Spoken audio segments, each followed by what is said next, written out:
the things that make a pricing project fail, it's really based in fear.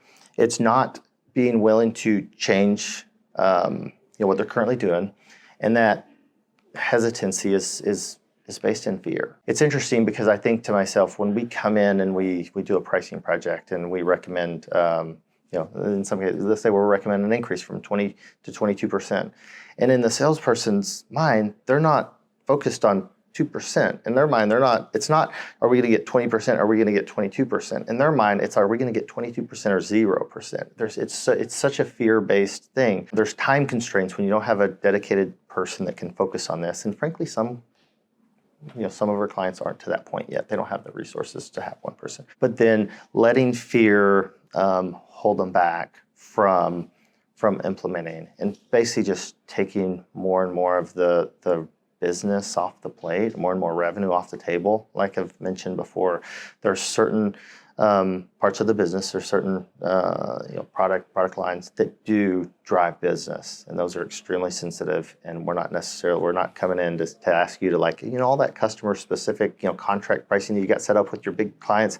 We need to wipe that out and start over, right? That's not what we're asking you. But where we really struggle is when we have clients that are unwilling to even give us some of that less sensitive revenue. It's like, oh no, this whole product line is off lines. And whenever we have clients that just take entire, just big buckets of revenue out of play because they're scared, it makes it really, really hard. And I don't want to sound insensitive when I say that, right? Because absolutely, the biggest challenge of pricing is that fear emotion, and it's valid, and it's understandable, and it's a good thing. But through the analysis, through our data model, we have ways of really identifying, what are those segments of the business that are driving the purchasing decision, and not just strictly through the data. There's a collaborative effort where there's certain things out in the marketplace that the data doesn't necessarily inform us on. So it's a collaborative effort. The pricing initiatives that aren't as successful as others, it's really comes down to change management, being able to drive change within an organization to do things